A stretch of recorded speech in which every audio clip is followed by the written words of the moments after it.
He's showing off his memory. Yes, and today, especially in particular, what we're going to be talking about is the birth of China. All right, where did it all begin? Where did it all start? So that's what we're going to be talking about today. I want you to think, I'm going to ask you a question. All right, when you think of ancient civilizations, which one pops up in your mind? Greece. Egypt and Rome. All right, good, yes, yeah, Greece, Egypt, exactly. I want to specifically think about Egypt because Egypt has something that made it a civilization. Do you know what it is? Writing. Pharaoh. The Nile. Yes, The Nile River. the Nile River. Why did the Nile River make Egypt a civilization? Because they could transport things down it. Well, that's how they fed themselves. Exactly, it gave them life. Yeah. Right? You're exactly right, all of you. It gave them everything they needed to survive. Do you know that in the lands that we now call China, they have something as magnificent? What? You've got all kinds of rivers. Yes, they do. They have all kinds of rivers. Yes, and they have 2 rivers that are mammoth. Right. Absolutely mammoth. And so I wanted to start out today showing you, what I'm going to show you is the Yellow River. Okay? Yes.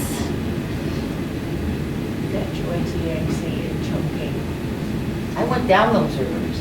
Oh, you did? Yeah. Cool. On a boat.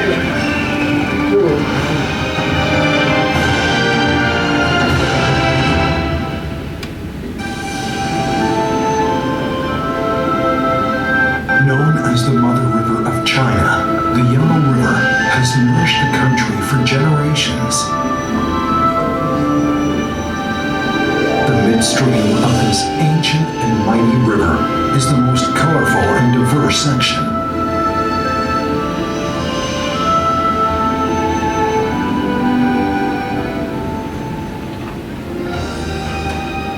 The midstream of the river ranges from Heikou Township in Inner Mongolia to Taohuahu and Hainan Shenchu City.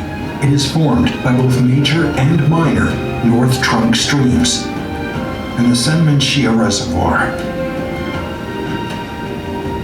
The river flows through Inner Mongolia, Shanxi, Shanxi, and Hainan provinces with a length of 1,206 kilometers and a drainage area of 344,000 square kilometers. The upper section of the midstream of the Yellow River is the major north trunk stream, also known as Jinshan Grand Canyon. In this section, the Yellow River flows through the lowest land and carries the mud away.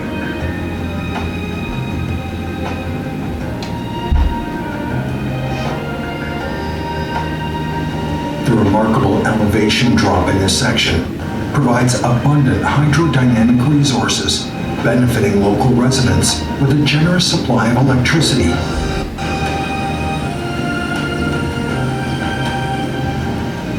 After dashing down the Hukou waterfall, the river rushes past Yumiko and exits the canyon.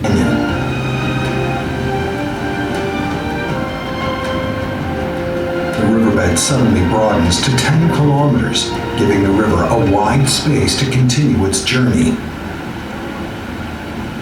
This 132.5 kilometer long riverbed is called the minor north trunk stream. Due to the various impact of the river water, the riverbed shifts continuously. Hence the proverb, 30 years in the east followed 30 years in the west. The lands along the river are the main irrigation farmlands of the provinces of Shanxi and Shanxi. The water has been a vital guarantee for people's well-being and prosperity.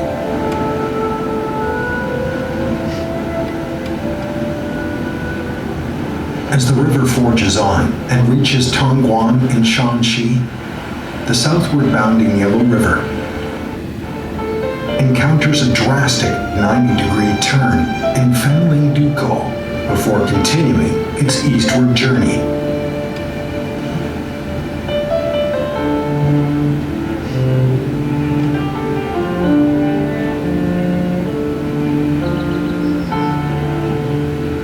The Yellow River enters the Senmenxia Reservoir.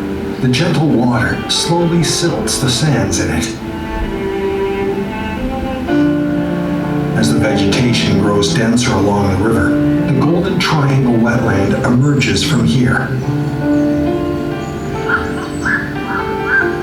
It is a major water retention area for a vibrant riparian ecological system.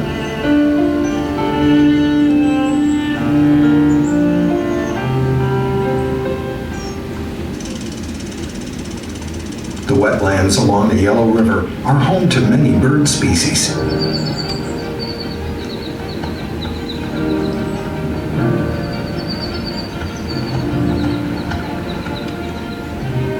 Nesting on the cliffs, the gray herons benefit from the river and raise the young.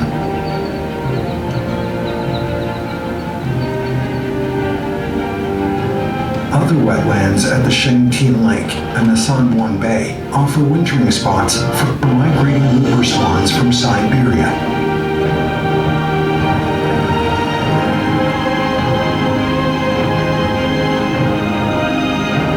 Supplying the drinking water and habitats for wildlife, the ancient Yellow River has been a safeguard of the ecosystem it belongs to and an important indicator of a healthy environment.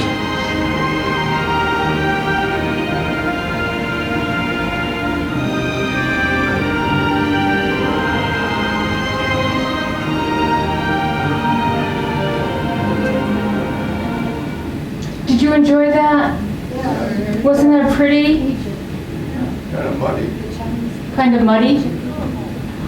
Okay, so yes, so somebody said it has lots of rivers, and these are the two rivers that are life-giving rivers. Do you think that this is something worth fighting for? Yes. Yes. Do you think the peoples that settled in this land would be willing to give their lives for the future of their families in order to live in such a rich environment? I think they did. You think they did? Effie, you're right again, because that's what we're setting up here, is an understanding of why there's just all these battles going on. They're fighting for the land. So it's survival as much as it is power, because everything's power. Have we ever gone over any civilization or culture that didn't struggle for power? It's just so seductive. Well, that's what happened here. After hundreds of years of a rulership, it collapsed. And in the 12th century BCE, we have a situation where there are 7 warring states, and these are the 7 states. Now, the one we're focused on today is this one right here. All right, how would we say that, do you think, in English? How would you pronounce this in English? Zing. Then, Chin. Chin. Chin. Oh, the Q is a chun. So how far is it to go from Chin to, oh, you got it, Nell got it, to China. All right, but it starts out as one of the warring states, and it's got to fight with all the other kings. Each of these states has its own king. And so they're fighting constantly, and they're battling constantly for power and for more land. Now, the story of how China begins, and the first emperor of China comes from a very interesting source, okay? This is a source that comes over 100 years after the first emperor of China has died. All right, so we've got over 100 years while this story of his life is being written down. It is written down by the historian Sima Qian. Were you going to pronounce that for me, Effie? No, I did it myself. Oh, you were just sounding that out? Because anybody, I want to just disclaimer right now, I'm probably going to butcher all of the pronunciations today. The Q is pronounced ch. What? The Q is pronounced ch. That's it. Yes, that's right. So his name, the historian, is Sima Qian. Sima Qian. And so he's writing this down much later. And not only that, but he is from the Han Dynasty. Do you know where the Han Dynasty falls in the whole order of things? They were a very conquering people. They were very conquering Yeah, people. and the rest of the country didn't like them very much. Yeah. And they are the ones that take over for the Qin Dynasty.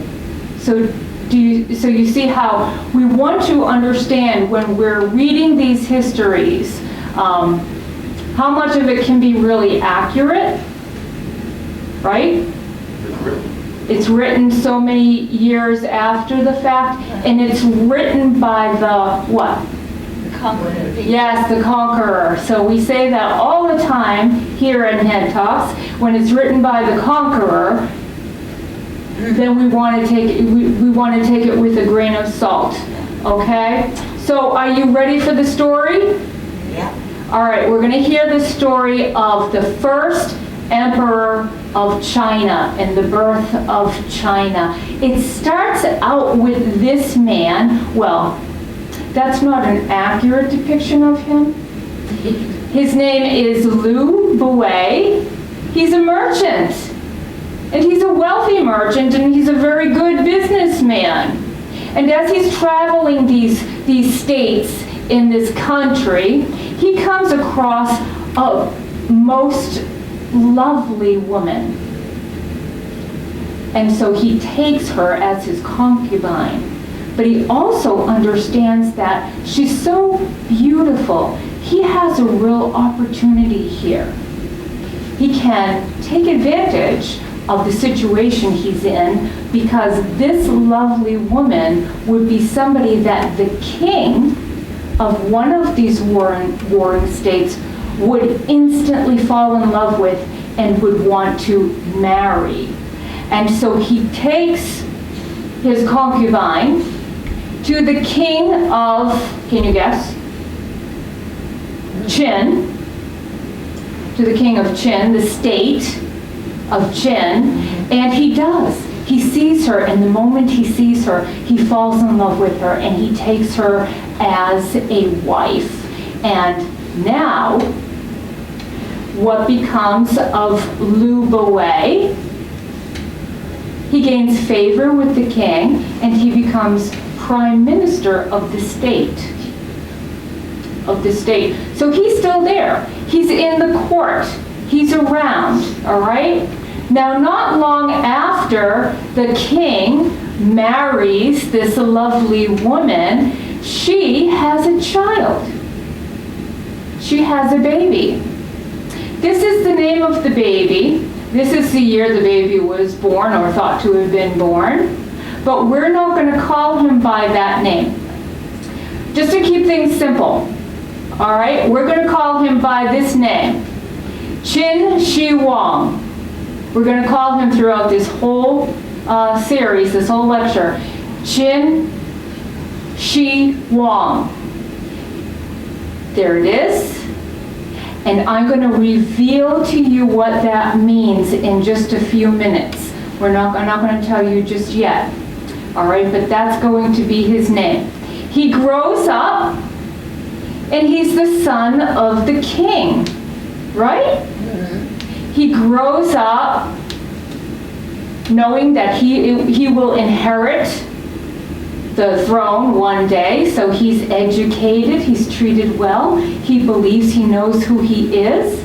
The king believes that this is his son, but guess what the whisperings are?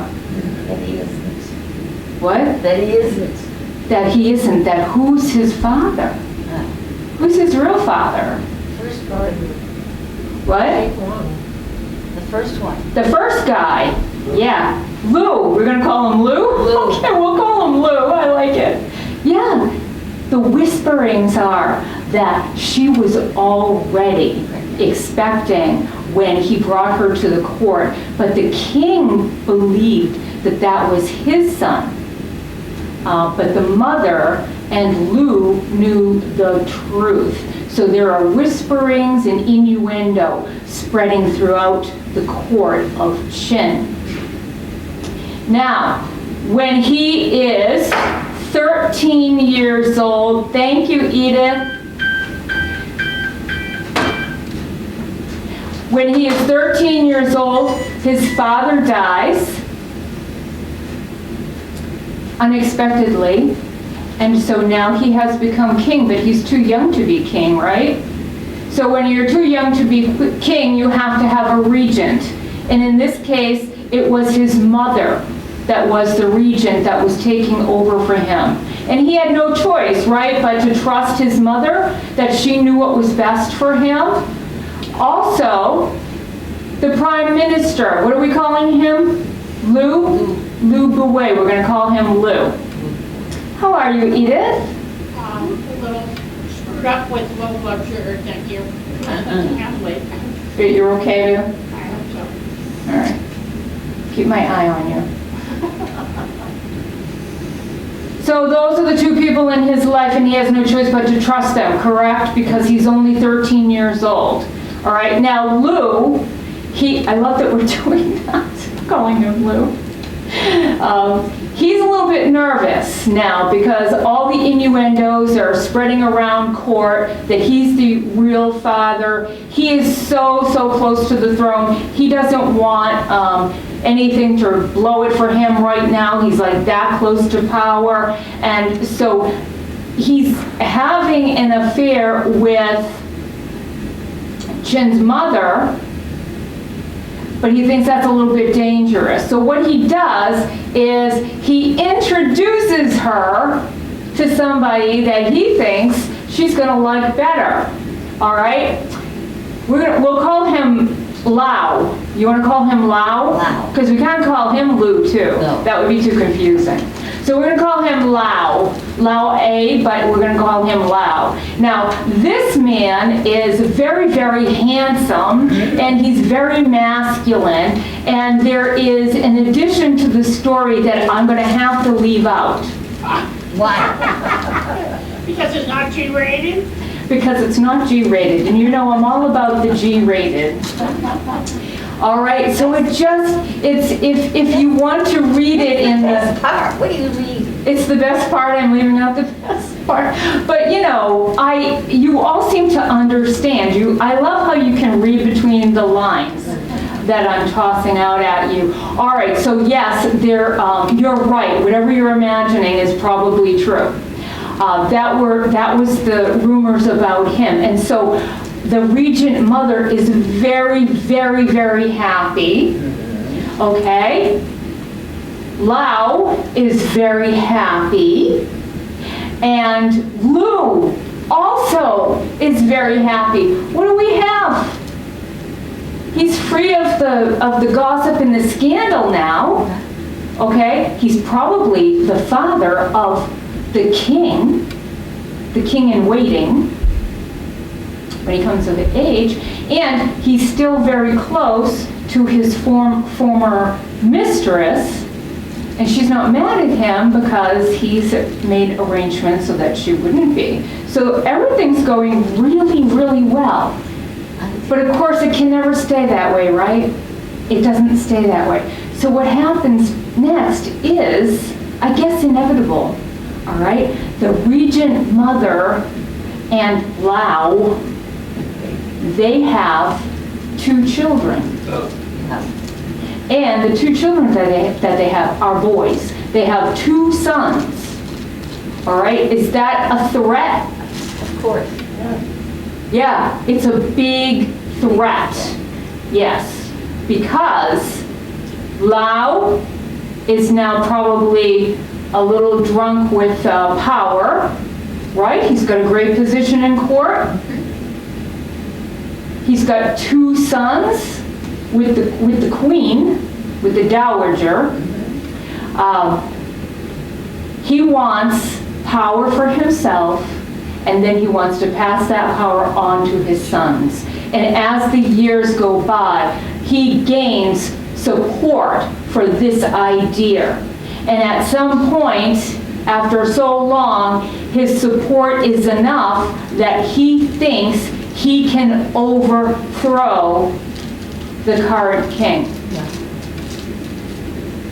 Qin Shi Huang is 22 years old when Lao forms his army to come up against him. And this is no longer a 13-year-old boy. This is no longer a preteen young man that doesn't understand the right things to do. He is taking action. He's taking matters into his own hands, and he's going to handle this situation. And guess what he does? He handles it. He handles it decisively. All right? So Lao is coming after him. Qin Shi Huang sets a trap for him and his warriors with him. And he succeeds. And once he's succeeded and put down this rebellion, he has made a decision that this is never going to happen again. He tortures Lao. I won't tell you how. You're welcome. You can guess. But you can guess. Tortures and murders him. He also has to eliminate every threat to his throne. Goodbye. So who does that mean? Goodbye, kids. What? Goodbye, kids. The kids, the 2 half-brothers. He's got 2 half-brothers. Gets rid of those. Yes. So he murders the 2 half-brothers. He murders extended family members. He just gets rid of, he eliminates every single threat to his throne. Now the Prime Minister, Liu, Qin Shi Huang knew that he was in on this, that he had something to do with this. And so he exiled him and humiliated him and stripped him of all his power. Ultimately, Liu poisoned himself. He committed suicide. Yeah, he lost everything. He was so close. He was like this, he was just inches away from the throne, and it collapsed in on him. What about his mother? She was in on this too. Oh, really? Yeah, For sure. sure. Thank you, Edith. Of course she was. The mother of those 2 kids. Yeah, she was the mother of the 2 kids. She was the lover of the man overthrowing her son. She thought that that was a more stable situation. This is the one shred of mercy that he did show. And so he's had her in house arrest for the rest of her life. But everybody else was Was murdered. gone. Yes, just gone. It's too bad. It is. Untitled sushi. It's a story that happened with, it's, what did somebody say? I said it's unsung sushi all over again. Yeah. It's what all over again? Unsung sushi.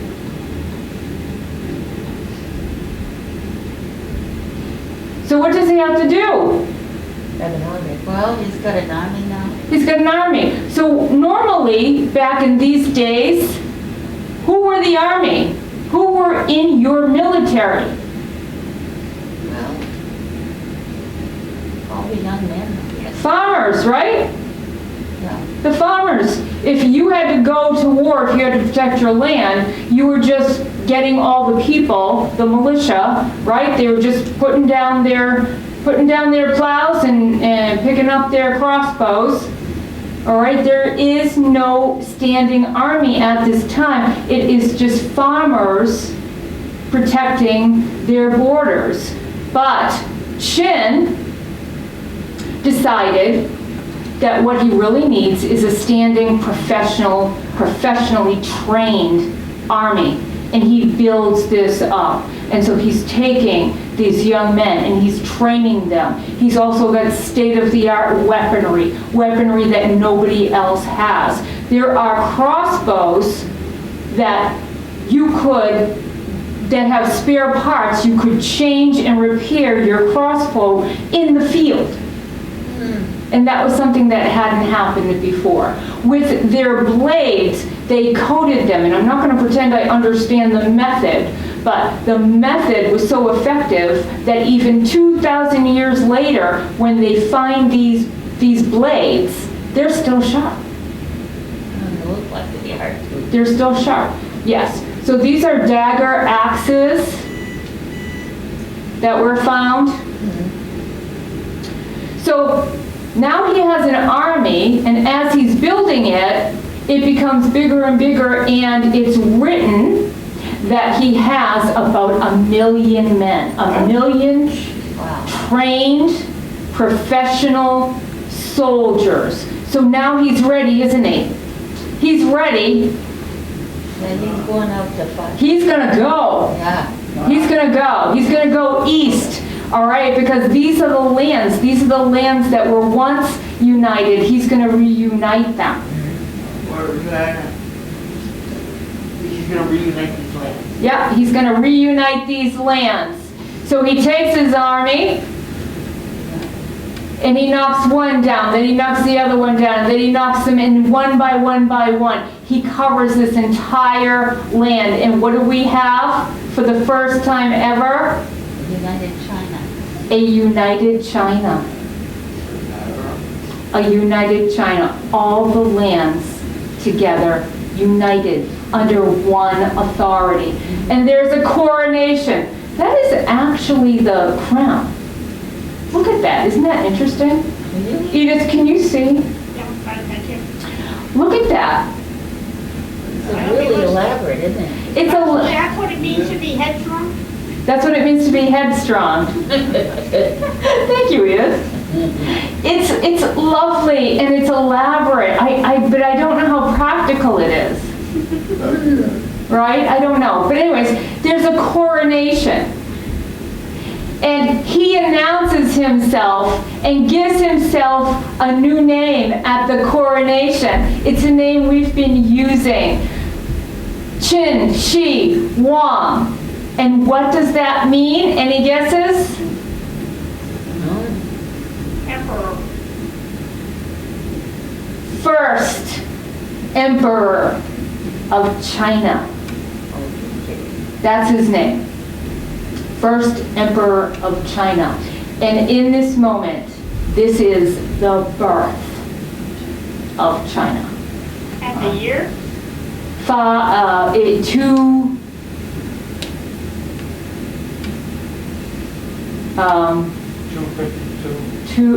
He was born in 259, so it's 230 something. Like 238 or something like that. All right. We don't have Kyla here to do our fact checking. Oh, that's close enough, thank you. You're welcome. You're welcome. BC. BC. All right. So, first emperor. Yes, first emperor. Now he's got all the lands united. This is an amazing thing that he has done. They've been trying to do this. They've been trying to do this for centuries, and he has done it. That's not all he does. If he just did that alone, but nope, he kept going. He had some more accomplishments before he was done. So he built canals through the lands, right? And what would canals do? Transport. Transport. Yeah, exactly, David. Connect. Yes. He divides all the land up into provinces, and then he's building these canals because they have to interconnect. And that is going to expedite communication, it's going to expedite trade, it's going to just make everything better. Not only that, but it's also providing more fertile land with water, right? Ancient Eisenhower. He was an ancient Eisenhower. It's all been done before, we find. Yeah. All right, he also built roads. He built roads. And if you stop and think about it, these are the precursors to what? These roads. What? Railroad? The Silk Road. So, yeah. The Silk Road. All right, because the Silk Road was the Han Dynasty that followed. All right, so this is the beginning. These roads are the beginning, and you all know the importance of the Silk Roads for trading. Okay? He also abolished feudalism.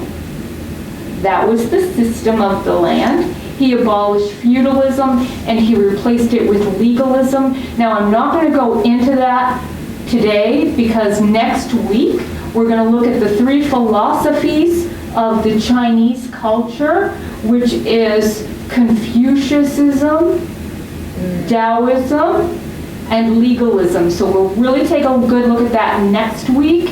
But just for today, know that he abolished the system of feudalism and he replaced it with legalism. But what is legalism? Well, it's laws, and lots of them.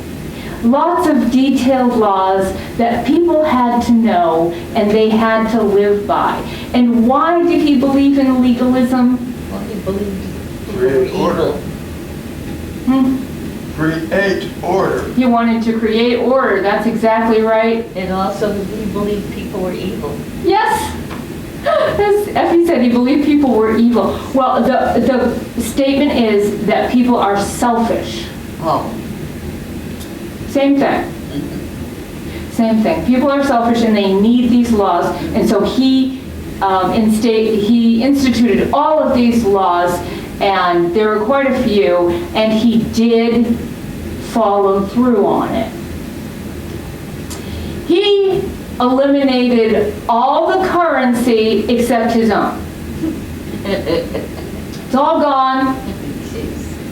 There's only his left. But why would that be a good thing? Remember, you had 7 independent states that are now attempting to become one country. That's It's a confusion. unifier. That's exactly right, Edith. It's a unifier. And that's what was behind that. So all the currency was this currency, his currency. But it helped so that you could do transactions anywhere in the new country.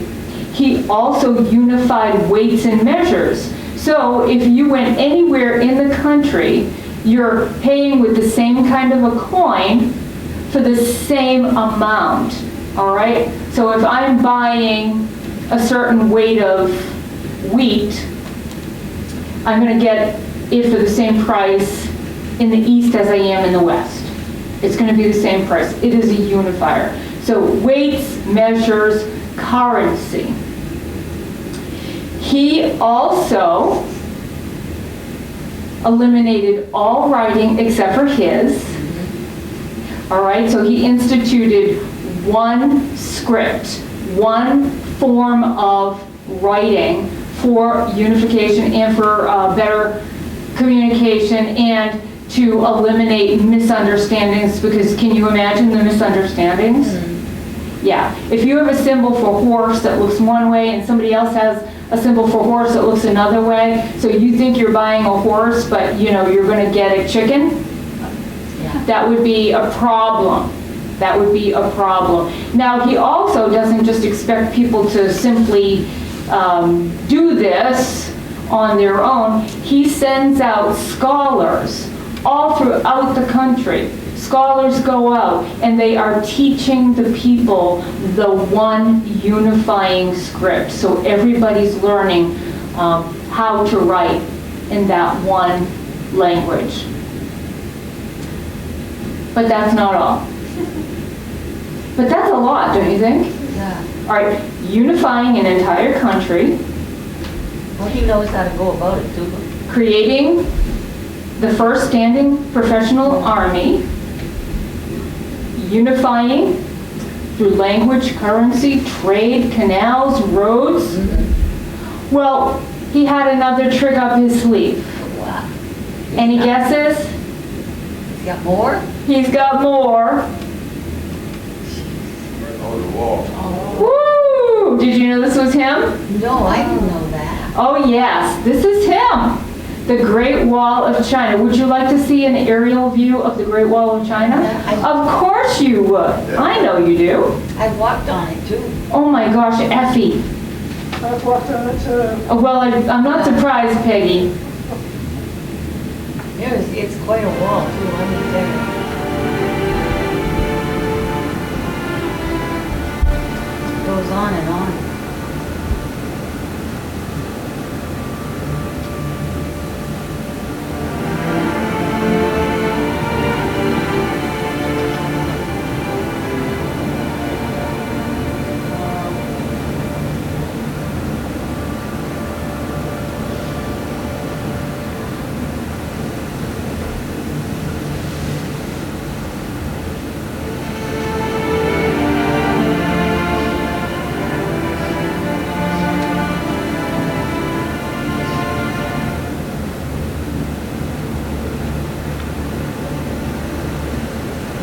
Most of the soldier fortifications. That's McDonald's. Yeah. On the other side.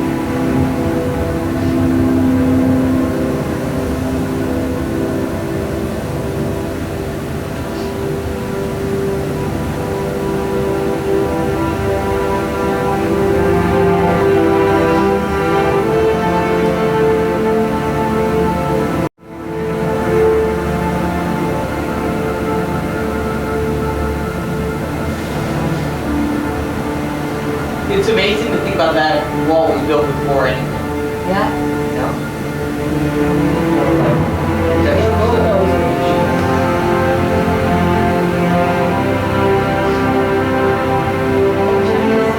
China was one of the most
know about it, this is what you should know about it, is that the 7 warring states had built walls. So what Qin Shi Huang did was to connect them, to put them all together and build them up. And it wasn't, what we see today was actually repair work that was done during the Ming Dynasty, but it was the Qin Dynasty that built the wall. And the Ming Dynasty extended the wall also. Wasn't that gorgeous? Yes. Was that just beautiful? So I wanted to share that with you. The other thing that first emperor did was he wanted to make sure everyone knew about his accomplishments. And so, because of course he did, right? Yeah. They were outstanding and he needed to make sure everyone knew about it. So he would do these stela, these stone engravings, and he would deposit them in certain places throughout all the country. He toured the countryside. He just loved to go out and tour the countryside, and he would just put these, I mean, he didn't. He had that done. He's first emperor. So these are actually stela that were discovered in China. Now, we're not done, okay? So I want you to hang in, because I have to tell you about, There is a dark side. Wouldn't you know? of course there's a dark side. All right, remember who's writing this? Remember at the beginning? Yeah. Sima Qian, the Han Dynasty historian. He is the one, oh hey Conrad, come on down. He is the one that's writing this. So again, we want to just take everything understanding, all of the information. He claims that he's paranoid. Well, you know what? His mother and maybe father and maybe stepfather all conspired to take his throne away from him, right? Yeah. There were 3 assassination attempts.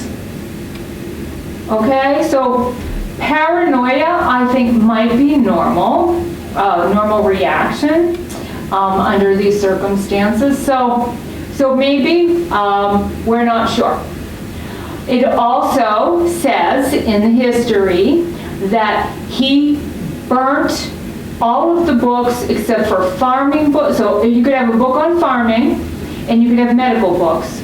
But all philosophy books and history books and any other kind of books, he burnt.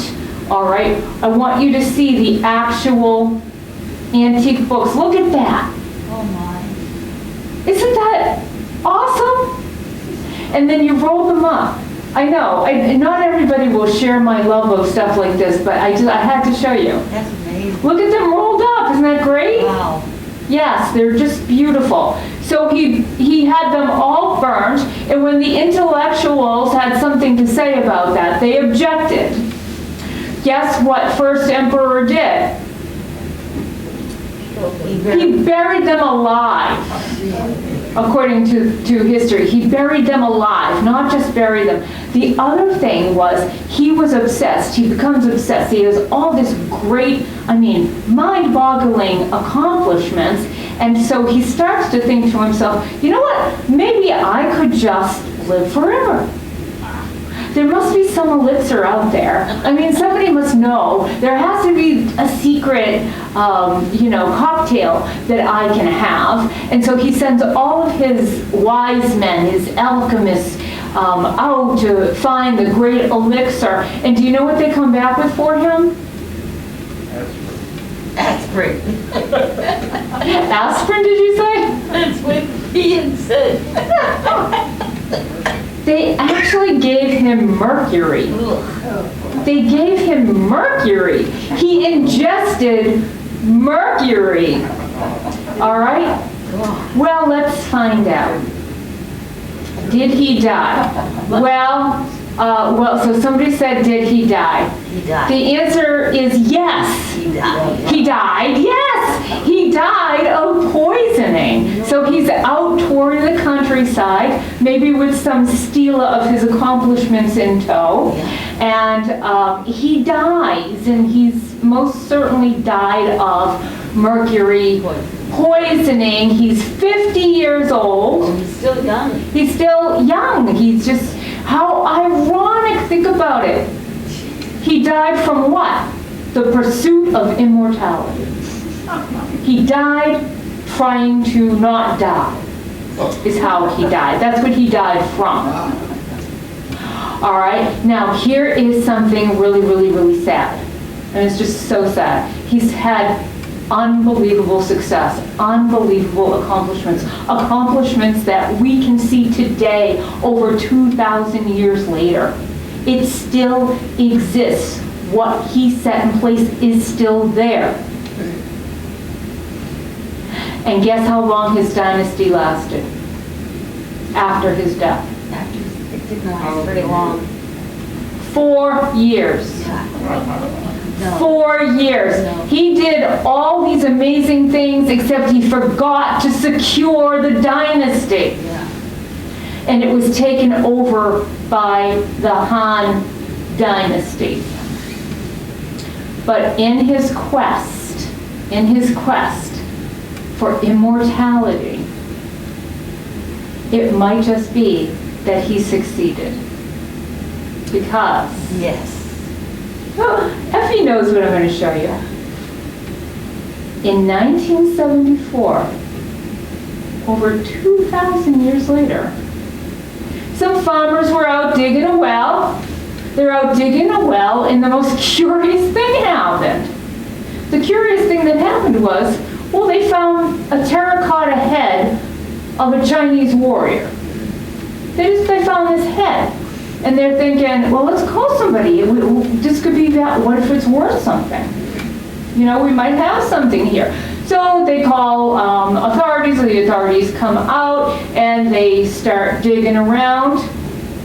Yeah, Yes, they they start. found. Yeah, they start digging around. They're uncovering, you know, this guy, and then they keep going and they discover a few more. Guys. Yep. And they keep going and they're discovering more. Yeah. And they keep going. There's a big army. Wow. Yes, It's fantastic. it is absolutely fantastic. It is absolutely fantastic. What were all those made out of? Michelle, I Yep. hear a funny story about the guy that found the Terracotta Soldiers. A funny story about the guy that found the Terracotta Soldiers? Yes. So we saw him when we were in China. They had him in a tourist place. They had a book about the Terracotta Soldiers. And his job was to sign the book. He was a very unhappy guy, very grouchy guy, according to The guy that discovered him is a grouchy guy. well, because he's a farmer, he wants to be outside farming. Yep, They force him to come inside and sign books. yep, Oh. So Bill and Hillary Clinton were visiting the Yeah. Terracotta Soldiers. And they coached this guy for months about what to say, how to greet Hillary. And so the moment finally comes, and he shakes hands with Hillary. Oh, I'm glad to meet you, honey. Oh my gosh, oh that's so funny. Oh my god, I love it. Oh, that's awesome. Did you get that? Oh, sorry. I couldn't- I know, I'm sorry. If it weren't for COVID, I would give you this, but I'm like too close to it. Yeah. So the farmer that discovered the head of the Terracotta Soldier, they had him signing books because now it's a whole museum. And he didn't care for that. He's a farmer. He wanted to be outside. He doesn't want to be standing around signing books. But Bill and Hillary Clinton were coming to visit the museum, and so they were really trying to train this like cranky old guy how to behave and greet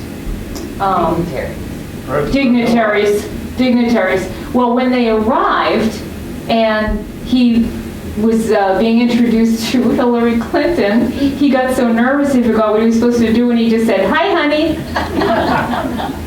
Did I tell that well? Yes. Is that good? All right. Good. Okay. But how do we know who this tomb belongs to?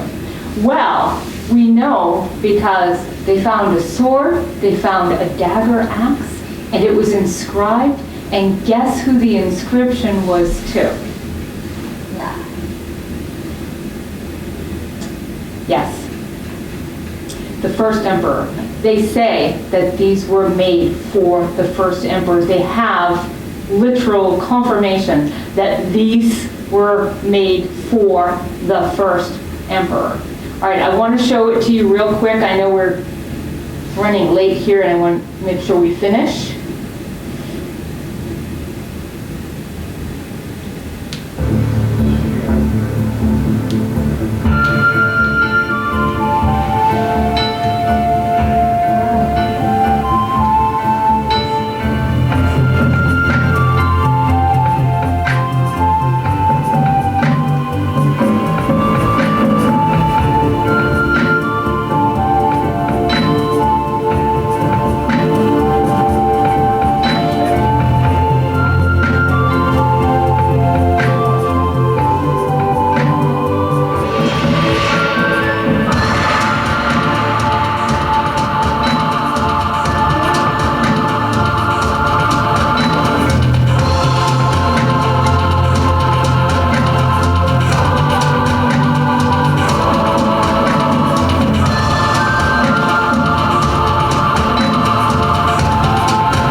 Each one of those 8,000 soldiers has a different face. They have a unique face. They are about 6 feet tall. This is not miniature, right? And there's more. There's more. What do you think this terracotta army is protecting? What is it guarding? The emperor. What? The emperor. The emperor, yes. All right, well, I have one more quick film to show you, okay? Because it is the tomb of the first emperor. It has never been opened, but it's been described. And this is what the description is.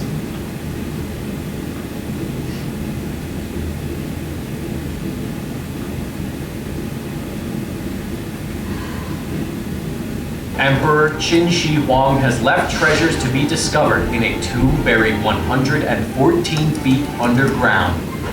Protecting the tomb of the emperor is a multi-billion-dollar terracotta army in a model of a subterranean city.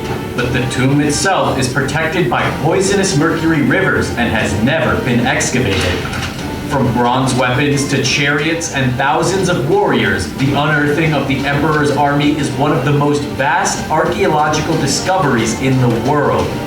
Let's explore the army that protects his final resting place and discover what could be buried within the emperor's mysterious mausoleum. In 1974, in the Lingtong district of Xi'an, farmers made an astounding discovery: an entire garrison of terracotta warriors meant to protect one of China's most important leaders, Emperor Qin Shi Huang. Only 2,000 of the warriors have been uncovered. All of them are slightly different in pose and facial features, hold various weapons, and were once bright and colorful.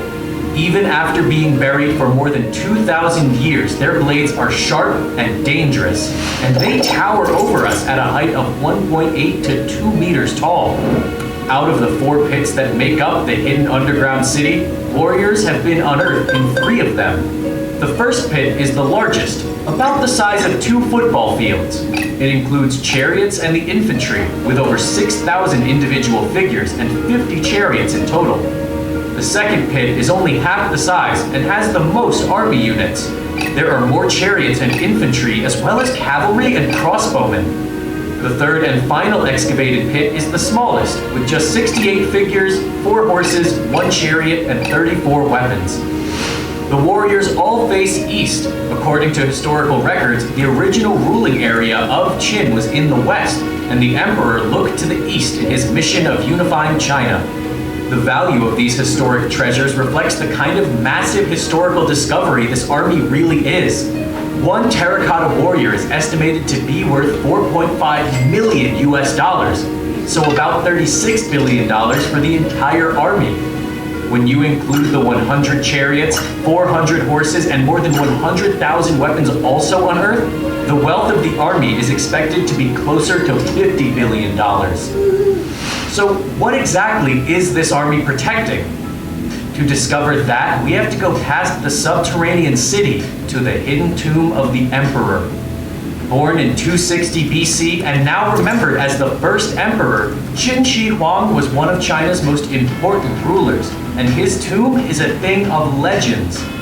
Hidden beneath this hill, about 35 meters or 114 feet below ground, is a mausoleum dedicated to the ruler, where his body and his treasures rest. The tomb itself has never been opened, although according to the account of Sima Qian, considered to be the first Chinese historian, it's a miraculous creation, which features rivers of mercury flowing thanks to an elaborate mechanism.